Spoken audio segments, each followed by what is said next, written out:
Hola, ¿qué tal? Bienvenidos a un nuevo capítulo de El Mundo desde el Sur, el podcast de análisis de relaciones internacionales, las noticias del mundo, ¿verdad? De procesos internacionales que nos pueden afectar. Estamos ya en nuestro sexto capítulo. Como siempre, estoy aquí con Senko. Senko, ¿cómo estás? Hola, Jaque. Bien, bien, gracias. ¿Y tú cómo estás?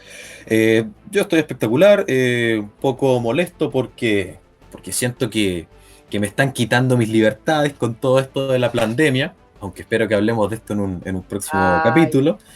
Pero no sé, yo estoy vacunado, yo tengo toda mi libertad. yo no estoy vacunado y quiero ser libre de todas formas porque es mi derecho. Pero bueno, Senko, ese no es el Ajá. tema del día de hoy. ¿Qué tenemos para el día de hoy? Para el día de hoy vamos a hablar de las guerrillas latinoamericanas, de su relación con el narcotráfico y también con el narcoterrorismo, que es un concepto que se ha acuñado últimamente y es muy relevante, y de su trasfondo ideológico y también ideológico en el sentido político y también histórico que tenemos aquí en Latinoamérica. Así que yo digo que empecemos. Empecemos nomás. Bueno, como tú dices, las guerrillas en Latinoamérica siempre yo siento que se han caracterizado por ser de una doctrina más bien izquierdista. Yo sé que muchas de estas guerrillas, el Sendero Luminoso en Perú, el Ejército del Pueblo en Paraguay, entre muchos otros, los Montoneros, ¿verdad? El Movimiento Izquierdista Revolucionario en Chile, se han inspirado en gran parte con la figura de la Revolución Cubana y de lo que fue Fidel Castro y de una manera utilizar la lucha armada para llegar al poder. ¿Qué tienes tú, Senko, sobre el trasfondo ideológico o sobre el origen, ¿verdad?, de la guerrilla en Latinoamérica? Bueno, como tú lo mencionabas, claro, todo esto tiene su principal origen en la Revolución Cubana. No solamente desde un punto de vista ideológico y no solamente inspirándose en la victoria de la Revolución Cubana, sino que también desde un punto de vista del financiamiento, de la entrega de armas, de, de la entrega de apoyo militar en el sentido, claro, guerrillero, como podemos observar cuando vino Che Guevara aquí a Sudamérica, principalmente a Bolivia, a ayudar a los guerrilleros de este país. Y, y también nos encontramos situaciones como la que ocurrió aquí en Chile durante la dictadura o gobierno militar, como quieran denominarlo nuestro, Gobierno militar 5. claro. Bueno, entendemos el concepto, pero aquí lo que ocurrió, claro, cuando se introdujeron armas en los años 80, y estas armas, claro, se trajeron desde Cuba, y las armas que se trajeron desde Cuba para el Frente Patriótico Manuel Rodríguez se trajeron desde Vietnam. Eran armas estadounidenses, de hecho, que habían quedado atrás después de la retirada de Estados Unidos, que fueron rescatadas por Vietnam, fueron llevadas a Cuba y después fueron posteriormente traídas a Chile. Un cargamento gigantesco de armas. Quizás entremos en más detalle de esa situación en otro capítulo, pero claro, mucho de eso se incautó, pero quedaron armas dando vuelta, por así decirlo, en el país, que después llegaron al mercado negro.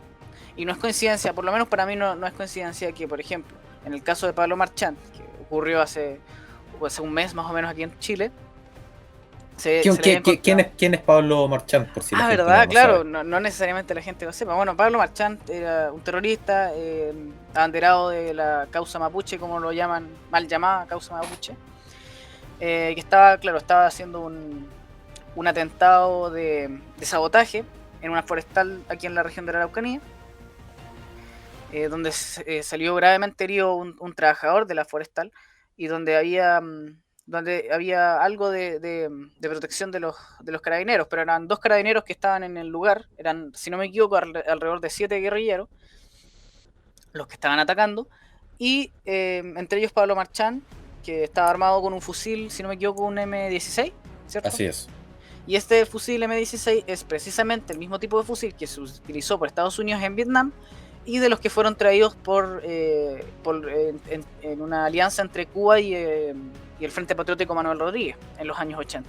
Entonces no me extrañaría que el origen de este fusil, que no es el único con el que cuentan estas organizaciones acá en la Araucanía, sea de este cargamento que lleva Chile en esas décadas.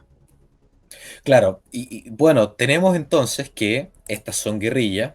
que tienen generalmente una tendencia izquierdista, llámale guerrilleros, terroristas, e incluso se le puede llamar narcotraficantes porque utilizan el narcotráfico, entre otras cosas, como por ejemplo el secuestro, ¿verdad? El Claro. tráfico de armas para su financiamiento, y que utilizan la lucha armada para llegar al poder, ¿verdad? Y poder implementar su ideología izquierdista fracasada, que ha fracasado en cada lugar donde se ha intentado. Estas guerrillas, sin embargo, no están, tuvieron su auge, por decirlo de alguna manera, entre los años 60 y 70, en plena Guerra Fría. Sin embargo, no todas están activas en este momento. Y por ejemplo, en el caso chileno, existió el movimiento izquierdista revolucionario. Sin embargo, al menos abiertamente el movimiento izquierdista revolucionario en pleno 2021 no está haciendo atentados terroristas. Sin embargo, nunca, y eso fue uno de los errores que tuvo Fukuyama cuando habló del fin de la historia, ¿verdad? En su libro tan conocido, de que cayó el muro de Berlín y el comunismo se vino abajo y que por lo tanto ya el comunismo estaba derrotado. Nunca hay que subestimar a los comunistas. Pensar que no sé, porque el comunismo se prohíbe, porque el comunismo pierde una batalla, está destruido, es subestimarlo y es sencillamente no entenderlo. En Chile, ¿por qué lo digo? En Chile el movimiento izquierdista revolucionario abandonó la lucha armada, lo cual no quiere decir que haya abandonado la lucha como tal. Se dedicaron a realizar otras acciones. Por ejemplo, una lucha más bien cultural. El movimiento izquierdista revolucionario siguió asesorando a movimientos de subversión urbana, personas que si bien no están armados con armas de fuego, sí, por ejemplo, van a las calles a realizar destrozos y a ejercer presión. eh, Claro. el movimiento izquierdista revolucionario, ¿verdad? Tenía una maquinaria de propaganda muy amplia, así que de todas formas este movimiento izquierdista revolucionario siguió siendo parte de la lucha, más bien cultural, haciendo charlas a jóvenes, adoctrinando jóvenes en su ideología izquierdista, y de esa manera sigue el movimiento izquierdista violento activo en Chile. Por lo tanto, podemos decir que en Latinoamérica hoy en día existen guerrillas activas y guerrillas no activas, pero que podrían activarse a futuro. Claro, no hay que mirarlo en menos, hay que pensar que estas guerrillas todas tienen experiencia y bastante experiencia, que no solamente pueden usar ellos mismos, si es que así lo decidieran en ciertos contextos de desestabilización nacional, sino que también pueden apoyarse entre ellas de manera internacional, como lo hemos visto también ocurrir aquí en Chile y en otros países.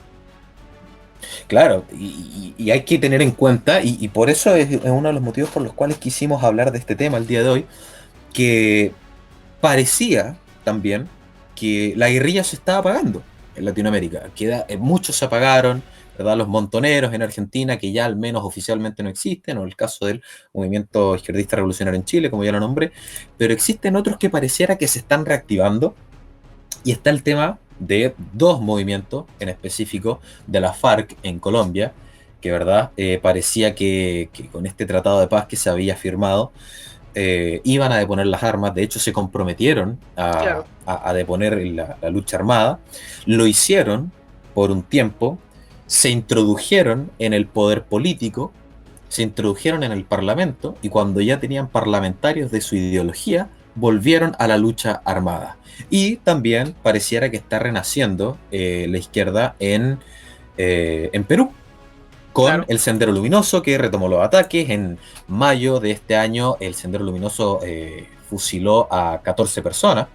Y el 2020 reanudaron su ataque, siguen habiendo enfrentamientos a veces con el ejército peruano. Entonces pareciera que firmar la paz con estos grupos o ceder, negociar con estos grupos no es la mejor manera de terminarlos, porque se negoció con la FARC, claro. obtuvieron poder político y aquí los tenemos de vuelta, ¿no? Sí, pero es que el problema con eso es que, claro, tú puedes negociar y es lo que ocurrió con las FARC, tú puedes negociar con los cabecillas. Los cabecillas capaz que se vendan entre comillas, tú entiendes cómo esta gente, Claro. a firmar la paz, pero si el que está debajo del cabecilla ya dice, sabes que nosotros no queremos esto, nosotros queremos seguir, porque es un tema muy... Yo creo que especialmente las FARC ya no hay una razón ideológica detrás, o es mínima, sino que es como seguir con el negocio del crimen, que tiene que ser, sabemos que es absolutamente, las ganancias son gigantes. Y esta Claro, gente es lucrativo. tampoco es que tenga, es lucrativo, claro, esta gente tampoco es que tenga ética, pues, si se ha dedicado a esto por 20 años o más. Claro.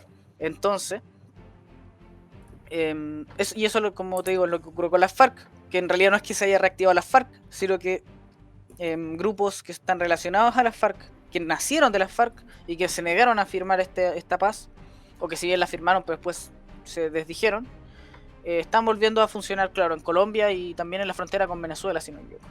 De hecho, sí, la FARC, o bien como tú dices, partiendo desde otra arista, claro, es posible tal vez que los cabecillas, supongamos, pensemos de buena fe, que los Claro, cabecillas sí quieren firmar la paz, pero hay gente que, por culpa de los mismos cabecillas, gente que está abajo de ellos, están adoctrinados desde hace años, que no aceptan que los mismos cabecillas les den la espalda y por lo tanto terminan dividiéndose, subdividiéndose estos grupos, formando células nuevas, radicalizándose en la lucha armada, y de esa manera no sirve de nada firmar la paz con un grupo si después de firmar la paz con ese grupo o con el líder de ese grupo, luego este se divide, ¿verdad?, en 8 grupos distintos y ahí pasaste de negociar a uno a tener que negociar con 8 grupos más.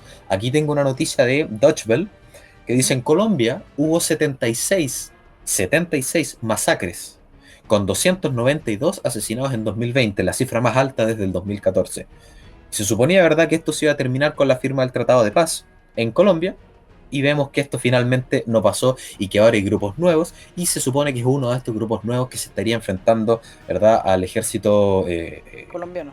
venezolano. Venezolano, ah, claro. Venezolano en la frontera con Venezuela, claro. Las FARC de Colombia se estaría enfrentando con algunas de estas facciones con el ejército venezolano en la frontera.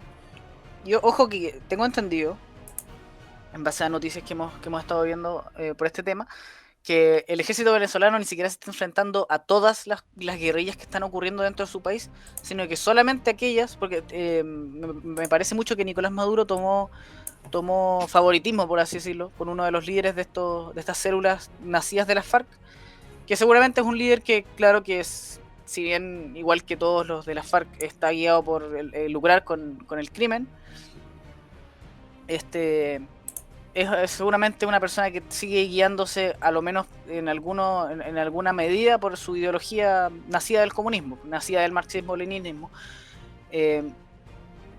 Y claro, y el ejército venezolano no se enfrenta a estos guerrilleros, sino que se enfrenta solamente a aquellos que ya le dieron la espalda al comunismo. ¿Verdad? Claro, y cabe destacar también que eso bueno, es evidente que es así, porque muchos han denunciado que Venezuela se ha convertido hoy en día en un narcoestado. Necesitan tener una relación cercana con ciertos grupos y tratar de eliminar la disidencia, si es que de alguno de estos grupos se desliga a otro, se subdivide, y que puede eventualmente esto jugarle en contra al grupo principal. Por lo tanto, en ese sentido se entiende que Maduro vaya en contra de algunos grupos narcotraficantes, terroristas, y no de otros. Ahora, tomando en cuenta el hecho de que pareciera que en ciertos países está renaciendo la guerrilla, me gustaría tocar el hecho de cómo es su relación con la población. Por ejemplo, Senko, ¿tú conoces cómo es la relación que tuvo el Sendero Luminoso con la población en Perú? Sí, la relación del Sendero Luminoso con la población es más bien la excepción a la regla, porque esta gente, bueno, sí, obviamente la guerrilla siempre utiliza violencia, y a veces violencia desmedida, porque buscan instaurar el terror en el gobierno, pero el Sendero Luminoso se jugó muy en contra a ellos mismos como movimiento. Tomemos en cuenta que era un movimiento campesino, no era precisamente marxista-leninista. Tengo entendido que el Sendero Luminoso era marxista-maoísta, entonces tenía un enfoque más campesino, por así decirlo, dentro de su ideología. Sin embargo, le hicieron mucho daño a mucha gente en Perú, al campesinado. No eran tan débiles en comparación con otros movimientos terroristas, guerrilleros, que no podían enfrentarse a las fuerzas armadas, no podían enfrentarse a la policía. Entonces se enfrentaron derechamente ante la población desarmada, ante los civiles, ante los mismos campesinos, que ellos se abanderaban por protegeros, por velar por sus intereses, y los mataban porque básicamente era lo único que podían matar en ese sentido. Y para infundir el terror tenían que cometer estos actos terroristas. Claro, es un poco, tal vez, viéndolo desde un punto de vista más estratégico, es un poco absurdo de parte de ellos. No solamente ponerse a las Fuerzas Armadas en su contra, sino también ponerse a la población, que eventualmente lo más inteligente tal vez sería tratar de que la población, ganarse a la población de una Exacto, manera. Sin exacto. embargo, el Sendero Luminoso en Perú parece que no fue muy estratégico y empezó a atacar a la población misma, por lo tanto eso generó un rechazo muchísimo mayor. Ahora, en la misma línea de que al parecer en algunos países está renaciendo la guerrilla, quisiera llevar este caso a Chile y de ahí saltar a Paraguay. En Chile, ¿verdad? Como dije al principio, al parecer la guerrilla se estaba apagando, el movimiento izquierdista revolucionario pasó, digamos, a una lucha cultural. Lo mismo con el Frente Patriótico Manuel Rodríguez, que era el brazo armado del Partido Comunista, cuando en el gobierno militar, ¿verdad? En los años 70 y 80, el Partido Comunista pasó a la ilegalidad. Eh, este Partido Comunista, ¿verdad?, adquirió la forma del Frente Patriótico Manuel Rodríguez, que era una agrupación que realizaba atentados con el mismo objetivo de otros grupos guerrilleros en Latinoamérica. Y Claro. al parecer, estos grupos, que ahora estarían apagados o que bien estarían actuando, ¿verdad?, bajo las sombras, porque yo nunca diría que estos grupos se apagan. El Frente Patriótico ha estado haciendo charlas durante años en uno de los liceos más emblemáticos en Chile, como es el Instituto Nacional. ¿De dónde salió Pablo Marchand? Para Claro, por lo demás, agregar, por lo demás, el Pablo Marchand que nombramos hace un rato. eh, era estudiante. y al parecer hay muchos elementos en común con ciertos grupos terroristas que están surgiendo en la región de la Araucanía, en Chile. Tienen muchos elementos en común con estos movimientos revolucionarios de la izquierda en Chile en los años 80. Está el hecho que tú nombraste hace un rato, que Marchand utilizaba un fusil M16. Ujú. El Frente Patriótico Manuel Rodríguez también tenía fusiles M16. De hecho, las armas que en el caso de Carrizal Bajo fueron decenas y hasta centenares de fusiles M16 que estaban ocultando para eventualmente formar agrupaciones paramilitares en Chile y lograr derrocar al gobierno militar. Así que al parecer está mutando estas agrupaciones de izquierda, están empezando todos los caminos están empezando a guiar, digamos, a la región de la Araucanía, y al parecer los grupos como la coordinadora Arauco-Mayecoca, que están realizando atentados en la región de la Araucanía y también por el lado argentino, ojo, estarían siendo, yo creo, asesorados por estos grupos porque tienen demasiados elementos en común como para que sea coincidencia. Y ahí es donde yo dije que quería dar el salto a Paraguay, porque en Paraguay el año 2020, el año pasado, el ejército del pueblo paraguayo secuestró a un vicepresidente, a un ex vicepresidente, y Claro. el vicepresidente en ejercicio dijo que la victoria sobre la guerrilla en Paraguay pasa por aniquilarlo totalmente. Suena muy duro, yo lo sé, pero dejo la reflexión a la gente que está en su casa, porque conversamos hace un rato de que se negoció la paz en Colombia con las FARC y volvieron. Se ha negociado en otros países de Latinoamérica. En México han negociado con narcotraficantes y el narcotráfico sigue más fuerte que nunca. Y al parecer el vicepresidente de Paraguay se dio cuenta de todo esto y dice, ¿saben qué? La negociación con estos grupos no sirve. Si negocias con uno, después se subdividen y terminan convirtiéndose en 5, en 8, en 10 grupos. Por lo tanto, aquí lo que hay que hacer es sencillamente desintegrarlos, aniquilarlos totalmente. Sí, yo creo, para añadir, yo creo que la única excepción sería un poco el sendero luminoso, pero porque, claro, en el sendero luminoso lo que hicieron fue arrestar, lograron capturar al líder del sendero luminoso, y con el líder capturado ocurrió algo que no ocurriría en la FARC, que básicamente perdió mucha fuerza en el sendero luminoso, giraba mucho en torno a este líder que tenían. Y perdió mucha fuerza y casi se desactiva, pero como ya estábamos mencionando, desde el año pasado ya empezó a, a ser más violento.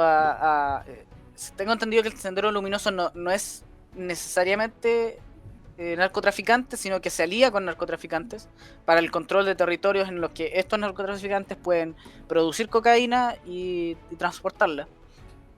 Pero es lo mismo, o sea, al final es lo mismo, es el mismo negocio básicamente.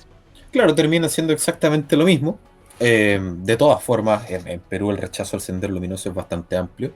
Sin embargo, parece que nos quedó en el tintero hablar de otras estrategias que han utilizado estos grupos para ganarse a la población. Y ahí podríamos saltar al caso del Frente de Liberación Nacional en El Salvador, que tuvo mucho apoyo de la población, porque no atacaban a la población.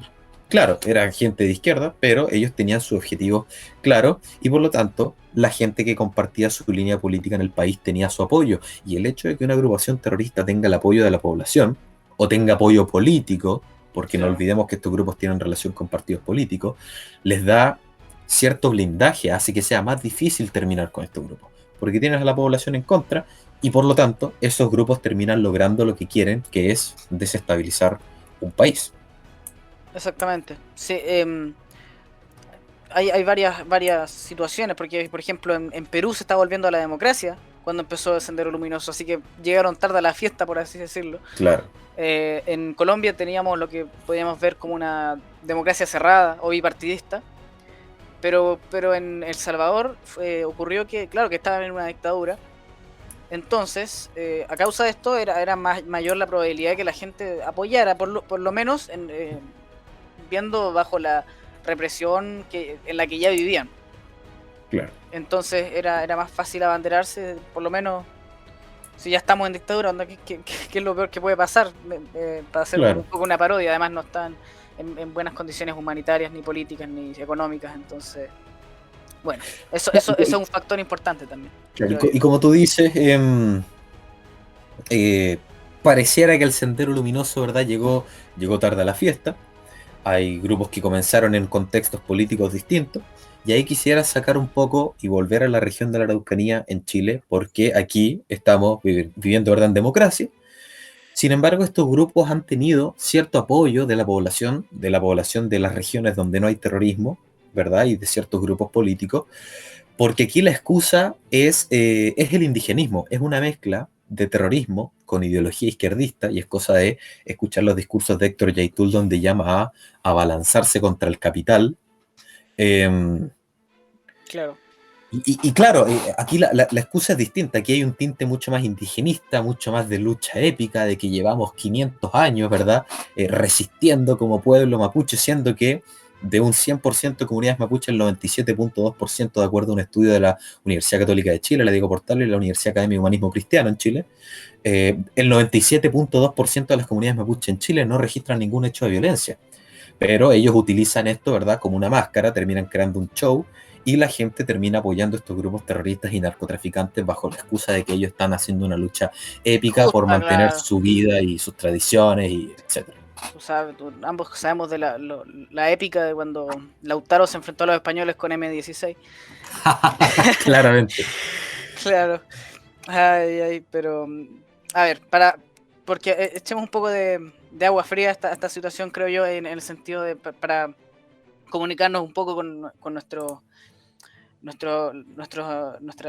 público que puede no ser de acá de la región o puede no estar familiarizado con el tema. El terrorismo en la Araucanía, como lo conocemos actualmente, empezó durante los 90. Durante los 90, iniciado por grupos que ya estaban organizándose durante el gobierno militar, durante la dictadura, que, que eran contrarios obviamente al régimen. Y de estos grupos nació posteriormente, claro, lo que es la CAM, o el Consejo de Todas las Tierras también, que es una entidad también que tiene mucho que ver. Pero antes de eso no, o hasta donde yo sé, y corrígeme si estoy equivocado, pero durante dictadura jamás hubo ningún tipo de estas situaciones, en No, de realidad. hecho, en dictadura no hubo ningún atentado, y creo que el tema pasa porque básicamente no hubo ninguna dictadura, hubo un gobierno militar. Pero en el gobierno militar En el tampoco régimen, hubo ya en el régimen ya. gobierno militar. El A ver, régimen. bueno, la cosa es que no hubo atentados aquí terroristas. Sin embargo, hay una cosa bastante relevante, y es que la CNI, la Central Nacional de Inteligencia, ¿verdad? Una agencia de inteligencia que funciona en el gobierno militar, Ujú. em, detectó que en la zona de Alto Biobío había, por decirlo de una manera, una base del Frente Patriótico Manuel Rodríguez, y coincidencia, los movimientos terroristas actuales en la región de la Araucanía también tienen relación con ese sector de Alto Biobío. También se Claro, ubican ahí. por Y eso supuesto lo que sí. sabe la gente, un secreto a voces, que están utilizando las mismas instalaciones. Ujú. Así que claro, ahí hay otro argumento de por qué habría un enlace bastante directo entre estas agrupaciones terroristas y grupos terroristas antiguos y esta ideología izquierdista que parece estar metido de lleno en este tema. Ojo, quiero añadir una cosa que es muy relevante y lo vamos a tocar cuando sea el momento, pero aquí se relaciona también con el tema del Foro de Sao Paulo, y no solamente con el Foro de Sao Paulo en sí, pero con por así decirlo, la izquierda o el marxismo post caída de la Unión Soviética. Porque nos encontramos un replanteamiento del marxismo desde la teoría de la... ¿cómo se llama? Ayuda un poco, pero cuando toman un montón de problemáticas sociales, como lo llaman ellos, de modos de opresión, que ellos le dan ese nombre, y desde todas estas fuentes de opresión toman una base para una lucha conjunta. Ah, No eso sé es si me la entiendes. teoría de la interseccionalidad. Exactamente, la teoría de la Exacto. interseccionalidad, que tomó fuerza después de la caída del muro de Berlín y de la caída de la Unión Soviética, porque, como tú y yo sabemos, y quizá mucha gente no lo sabe, pero para ayudar a informar un poco, el comunismo y el marxismo a nivel internacional siempre fue, por lo menos en lo que es socialmente conservador, y muy conservador en el tema de la homosexualidad, en el tema en los temas incluso de roles de género. Bueno, claro, en la Unión Soviética las mujeres podían votar, pero ¿de qué te sirve votar en la Unión Soviética? No sé. Claro, claro, como votar en Cuba. Claro, exactamente. Eh, pero, pero sí, yo creo, especialmente en el tema de LGBT, si se quieren nombrar así, en Cuba se sabe que se fue muy reprimido el tema. Tampoco, bueno, sabemos que Cuba salió desde los 50, en finales de los 50 con el tema de la revolución, pero incluso hubo más represión bajo el régimen comunista que bajo el régimen que está anterior a este. Claro, eso es De hecho, era un régimen evidente. relativamente libertino en temas sociales el que había anterior al Claro, revolucionario. el de Batista. El de Batista, exacto, era ni que le decían que Cuba era como el casino de Estados Unidos o el prostíbulo casi. Sí, sí. Pero claro, el Che Guevara, junto con Fidel Castro y el resto de los líderes de la revolución, consideraban que era una degeneración capitalista. Todo lo que no iba de acorde a lo que ellos veían como el nuevo hombre del comunismo. Claro, entonces tenemos el hecho de que el comunismo, ¿verdad?, ha mutado, ha tomado estas nuevas Ujú. banderas de lucha. ah, Y entre ellas el indigenismo, a eso iba. Entre ellas, claro, Sí. entre ellas el indigenismo, y de la mano con eso, de la mano con esta ideología izquierdista renovada, me gustaría saltar al tema de cómo estos grupos terroristas, narcotraficantes, guerrilleros, se han utilizado para la desestabilización de países con el apoyo de ciertos gobiernos. Me gustaría nombrar una noticia de la página ellibero.cl, que fue publicada el 7 de noviembre del 2019, de el ex agente Enrique García, ex miembro de la inteligencia cubana, asegura que en Chile actúa un oficial a cargo de operaciones de desestabilización. De una fuente no oficial sé que para el proceso de desestabilización que sufrió Chile, ¿verdad? Lo que se llamó estallido social, que yo le llamo insurrección, desestabilización, estallido delictual, de octubre del 2019, se le avisó la DINE, Dirección de Inteligencia Nacional del Ejército, le avisó al presidente de la República de Chile que estaban ingresando agentes desestabilizadores, muchos de ellos cubanos y venezolanos, y que tenían, ¿verdad?, la misión de alborotar, y eso en conjunto con el adoctrinamiento de las masas que se han realizado durante años podían provocar lo que terminó pasando en las Claro. calles. Y la respuesta del presidente de la República fue: ponga todos esos antecedentes en manos del Ministerio Público. Como si estuviéramos aquí, como si nos fuéramos a querellar contra Cuba. Claro. Me parece una reacción estúpida de parte del En vez presidente. de buscar una solución de contrainteligencia, alguna cosa así. Exacto, que es lo que se debería hacer. Y como sabemos, lamentablemente no es como en Estados Unidos, donde el FBI tiene poder de fuego. El FBI investiga y también puede detener. En Chile los organismos de inteligencia no detienen.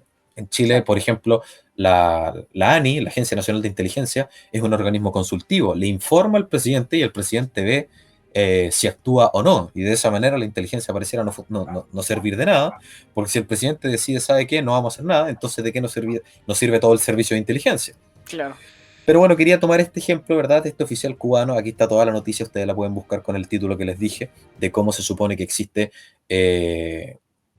redes de desestabilización que actúan, y eso es como lo quería enlazar con estos organismos terroristas que hay en distintos países latinoamericanos, porque estos organismos siguen siendo izquierdistas y no han abandonado la lucha armada, por lo tanto las redes siguen en funcionamiento y sirven para desestabilizar gobiernos, y de esa manera se sigue cumpliendo el objetivo que tenían esta agrupación al principio, que era la lucha, la obtención del poder a través de la lucha armada, ¿verdad? claro, y no solamente está el tema de la lucha armada, recordemos también que de a poco muchos de estos grupos, y hay que entender que este es un problema muy latinoamericano, eh, porque es parte de la Guerra Fría y Latinoamérica era un campo de batalla durante la Guerra Fría.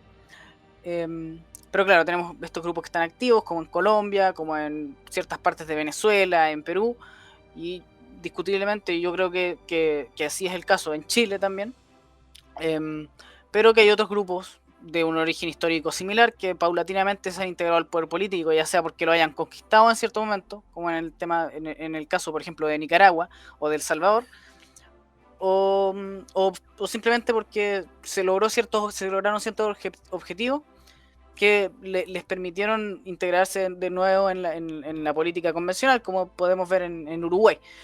Pero, pero sí, quiero dejar en claro eso. Este no es no hay que extrañarse cuando ocurren estas cosas en nuestros países, porque es parte de nuestra historia política, por así decirlo.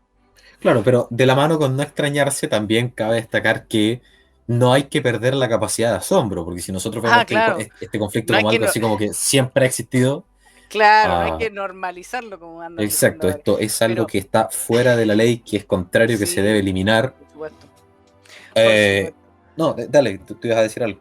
Sí, básicamente el sentido de que la gente a veces es muy escéptica con este tipo de temas. Bueno, siempre hay que tener cierto grado de escepticismo, ¿no es cierto? Pero ya llegan a un punto de taparse los ojos al respecto y decir, no, esto no puede estar ocurriendo en mi país. Esto jamás podría ocurrir en mi país. Porque yo, y francamente lo voy a decir, porque es ya un poco de la mano con la ignorancia y con ciertos motivos ideológicos también. Son las verdades inconvenientes que se le podría llamar. Pero es lo que ocurre en Latinoamérica, ocurre en todo el continente, y es lamentablemente un flagelo que falta por, por, eh, por enfrentarse y por vencer acá en Hispanoamérica. Así es, oye, de la mano con eso me gustaría hacer una pequeña alerta, ¿verdad? A Chile. Am, Hace un par de años hizo noticia el hecho de que por una investigación que se había realizado en Colombia y también en Chile, em, se supo y se apagó bastante rápido en todo caso, pero fue bastante grande, que había más de 300 correos entre el Partido Comunista Chileno y la FARC, donde se hablaba del tema en la región de la Araucanía. Y si ustedes buscan en el Libero una noticia que se llama Los colombianos que influyen en el conflicto mapuche, van a darse cuenta, y ese es el tema que quería tocar, que entre movimientos terroristas latinoamericanos también puede eventualmente existir una coordinación. Sí, Aquí hay una coordinación entre el terrorismo en Chile y en Colombia. Sin embargo, cabe destacar que el tema mapuche también está empezando a pegar fuerte en Argentina. El indigenismo allá está empezando a pegar, también es mapuche por el lado argentino y por por el supuesto. lado de la región de la Araucanía en Chile, pero el lado argentino, ¿verdad? A la misma altura geográfica me refiero, también están empezando a ocurrir atentados, así que estos grupos van a empezar a radicalizarse en Argentina. Y ojo Chile, porque también hace unos días, hoy día estamos a 8 de agosto, en el norte del país encontraron 30 AR-15 que querían entrar al país, que son fusiles automáticos, ¿verdad? Nuevos, ya no M16 Claro. de la Guerra Fría, sino bastante modernos. Hay una noticia aquí del mundo.es, un noticiero español, que se determinó que Chile, después de Brasil y Colombia, es el tercer país sudamericano en cuanto a las salidas, las vías de salida que tiene la producción de cocaína. Está saliendo cocaína desde Chile hacia el mundo. O sea que se está produciendo cocaína en Chile.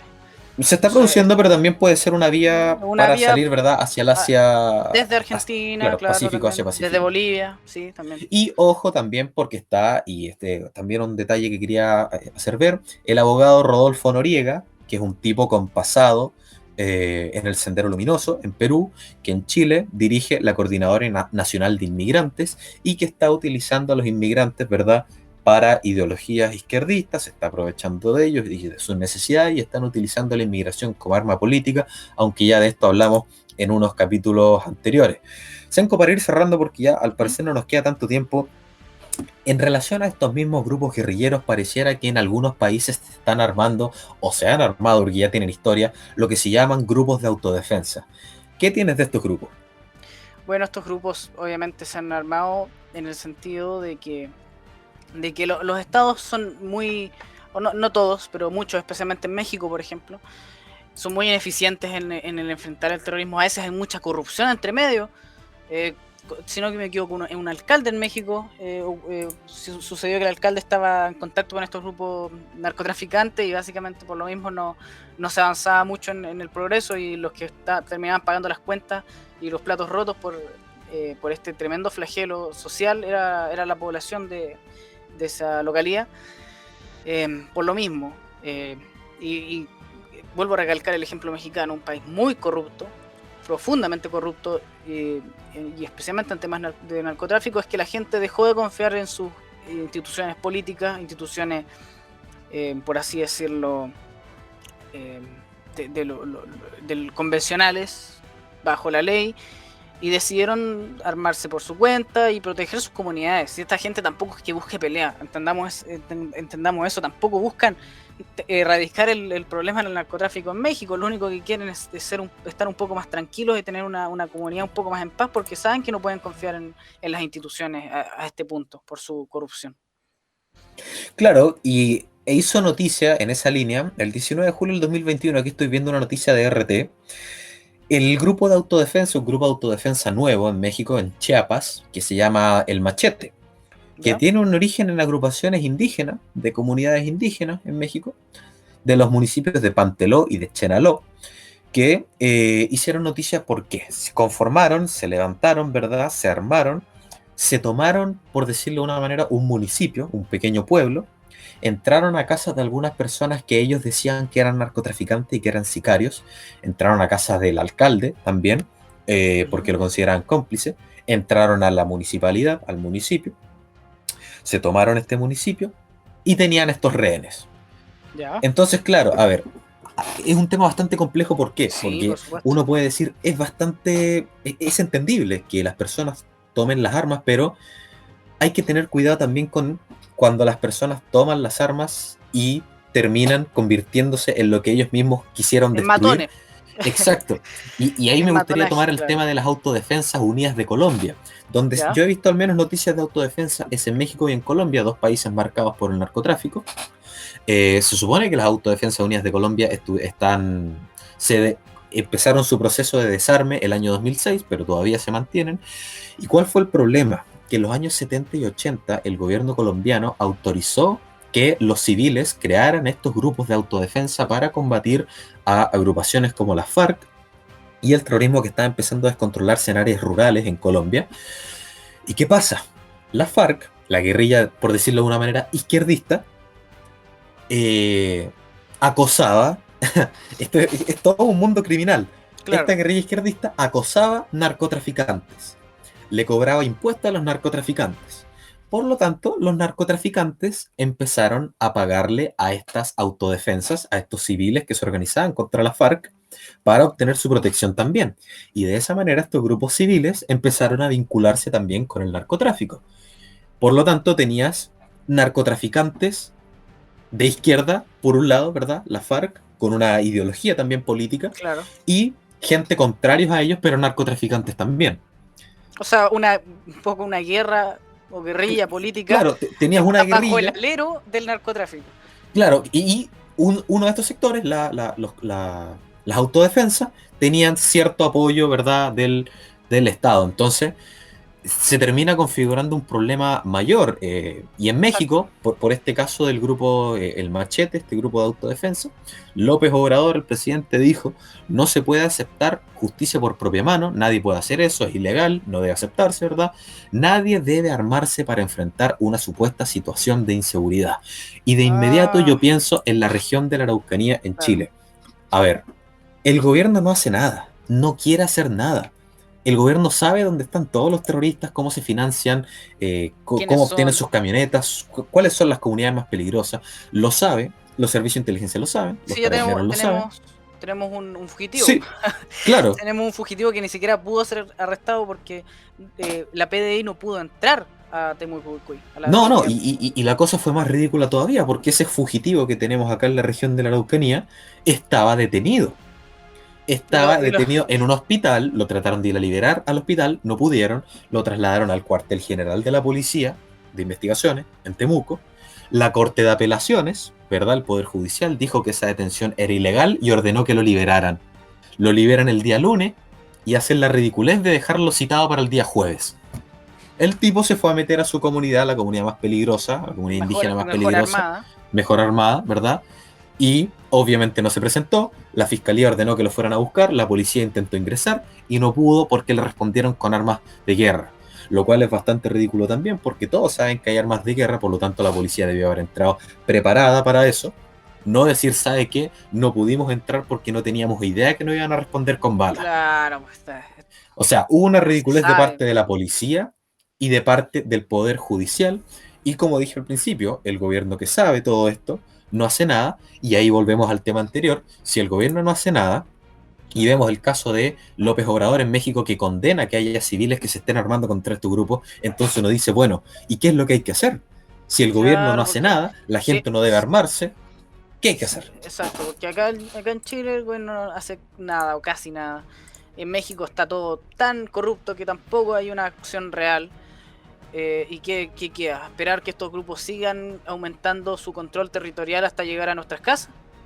Exacto, Porque, porque yo creo que porque acá hablamos desde la ciudad, quizás aquí no pase, pero hablemos desde el punto de vista de la gente de los mundos rural, o incluso desde el punto de vista de la gente acá indígena de la región, que se ven obligadas a no a ser cómplices, pero a quedarse, a tener que quedarse callados porque están todos bajo amenaza, porque están rodeados. ¿Y exacto. qué estamos esperando? Que los rodeen, que queden básicamente avasallados bajo un montón de matones con armamento militar.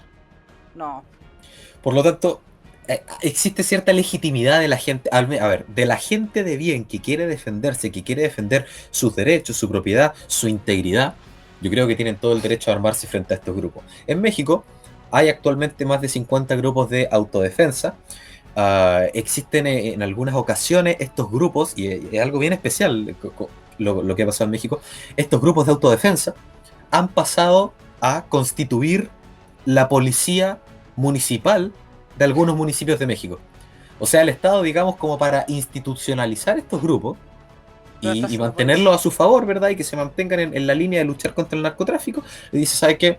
Pasen a la legalidad y conviértanse en la policía de este municipio, pero que no son, digamos, como una policía municipal que uno puede decir que andan con gas pimienta, ¿no? Son también claro, armados militarmente. es, Y bueno, uno ve las fotos, ¿verdad? Y claro, son gente humilde, son vecinos que tuvieron que armarse para defenderse. claro.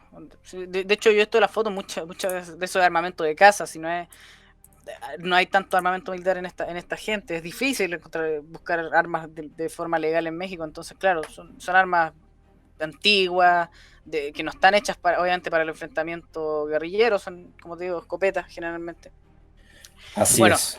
eh, y es lamentable porque aquí obviamente nadie quiere que se lleguen a esos extremos, pero cuando tienes estados que no hacen nada, cuando tienes gente que está cada vez bajo más amenaza, a mí lo que me encantaría es que ni siquiera tuviéramos que hacernos estas preguntas morales casi, porque claro, o sea, si empezamos a armar gente se va a empezar a derramar sangre. Esperemos que, uno esperaría con mucha esperanza de que si quizás la gente empieza a armar, si se empieza a saber que la gente se está armando, estos grupos empiecen a retroceder o empiecen a reevaluar sus decisiones, pero no lo van a hacer. no creo que lo hagan y me da mucha pena, pero por lo menos yo creo que ciertas personas, obviamente, yo no creo, especialmente en el contexto de la Araucanía, de que la respuesta sea armar estos grupos de contracción o acción contra narcotraficantes, contra terroristas, lo que se quiera. No creo que esa sea la solución, pero yo creo que claro, yo hago un llamado con mucha responsabilidad a que si una persona siente que está en peligro, que, que se compre armamento obviamente de forma legal, siguiendo todos los preceptos que eso conlleva, y que sea algo que ojalá nunca tenga que ocupar, ¿me entendés? Que Claro, ojalá claro. nunca tenga que ocupar. Digamos que en primera instancia lo que debería ocurrir en países como Chile, donde pareciera que hay algo de esperanza, ¿verdad? No está al mismo nivel de México, al menos en nivel de narcotráfico, de violencia. Todavía queda esperanza de que las policías, las instituciones actúen, pero en caso de que no, y eso es lo que se está empezando a ver en la región de la Araucanía, yo le pido también a la gente que se organice. Senko, ya para cerrar, ya nos Ujú. pasamos un poco en el tiempo nuevamente, no sé si tienes algo más que Yo creo que agregar. estamos bien. No, nada que agregar. Así que eso, bueno, así cerramos un nuevo capítulo de El Mundo desde el Sur. No olvide, ¿verdad?, hacer deporte, comer sanito, comprarse un arma y buscar siempre la justicia. Y eso, nos vemos en el próximo capítulo. Hasta luego.